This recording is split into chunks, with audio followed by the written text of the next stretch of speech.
अस्सलामुअलैकुम everyone, this is Mohammad Faizan and you people are watching Taleem tech YouTube channel. दोस्तों कैसे हैं आप सब लोग? उम्मीद करता हूं कि आप सब लोग खैरियत से होंगे। आज की वीडियो में मैं आप लोगों को बताऊंगा कि जैसा कि लास्ट टाइम मैंने आपको बताया था कि मार्च 2021 में कफाला सिस्टम एंड होने जा रहा है, तो बिल्कुल भी अपने वक्त को ज़ाया के बगैर अपनी वीडियो को शुरू करते हैं।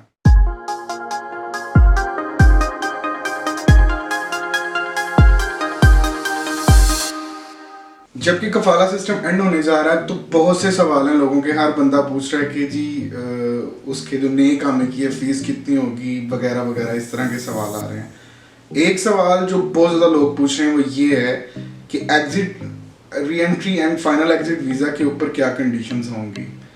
नंबर वन मैं आपको बताऊं कि जो आपको एग्जिट री एंट्री और फाइनल एग्जिट के रिगार्डिंग इसमें सहूलत दी गई है वो ये है कि इस दफ़ा आप अपने अफसर से अपने एम्प्लॉयर के बगैर ही रिक्वेस्ट कर सकते हैं अपना एग्जिट री एंट्री वीज़ा और final exit visa.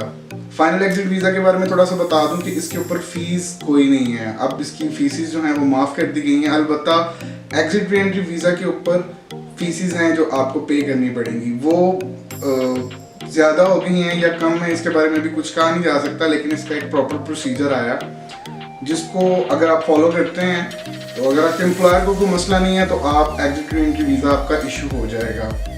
Number one, same conditions हैं, 6 पॉइंट्स हैं इसके भी। नंबर वन जो है वो ये है कि आपके पास वैलिड इकामा होना चाहिए, आपके पास एक वैलिड कॉन्ट्रैक्ट होना चाहिए। थर्ड नंबर पे आपका जो लेबर सिस्टम में आप एक रजिस्टर्ड वर्कर हों।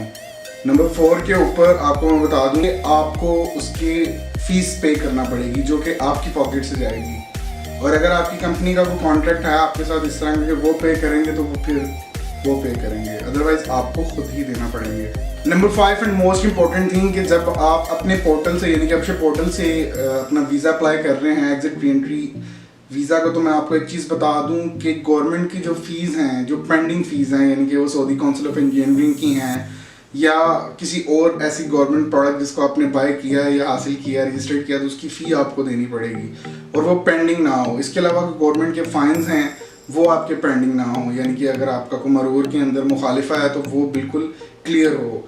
अगर आपका कोई मुखालिफा होगा और उसके दौरान आप इसको करेंगे तो सेम एज इट इज़ जिस तरह आपके एम्प्लॉयर को पहले इसमें देखा जाता था कि उनकी रिक्वेस्ट जो वो करते थे आपकी एग्जिट री एंट्री वीज़ा की तो वो डिनाई हो जाती थी, तो सेम एज इट इज़ इसमें भी डिनाई हो जाएंगी। नंबर 6 एंड मोस्ट इम्पॉर्टेंट, आपको अपने एम्प्लॉयर के जो रेगुलेशंस हैं, जो SOPs हैं रिगार्डिंग योर जॉब, उनको फॉलो करना पड़ेगा। अगर उसमें ये है, उसने SOPs में डाल रखा है या शामिल कर रखा है कि अगर आप जाते हैं लीव पे और वापस नहीं आते तो उसके ऊपर आपको क्या क्या पेनल्टीज और क्या क्या चीज़ें आप पे आ सकती हैं, इस चीज़ को आपने एग्री यानी कि टर्म्स एंड कंडीशंस में एग्री करना पड़ेगा इन चीज़ों को।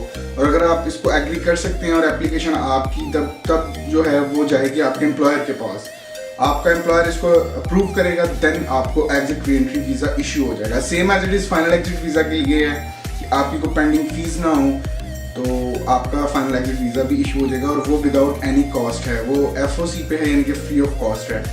ये थे वो 6 पॉइंट्स जिनको मुझे आपको बताना था और मैं बता चुका हूँ। I hope people like and enjoy this video. और अगर आपको मेरी कोशिश काफ़ी अच्छी लगी है तो मेरे साथ बने रहिए एंड होपफुली इंशाल्लाह इतनी वीडियो में दोबारा फिर हाजिर होंगे। अल्लाह निगहबान, पाकिस्तान जिंदाबाद, पाइंदाबाद and goodbye. Through the wastelands, through the highways, till my shadow turns to sun rays, and on we'll go. Through the wastelands, through the highways, and on.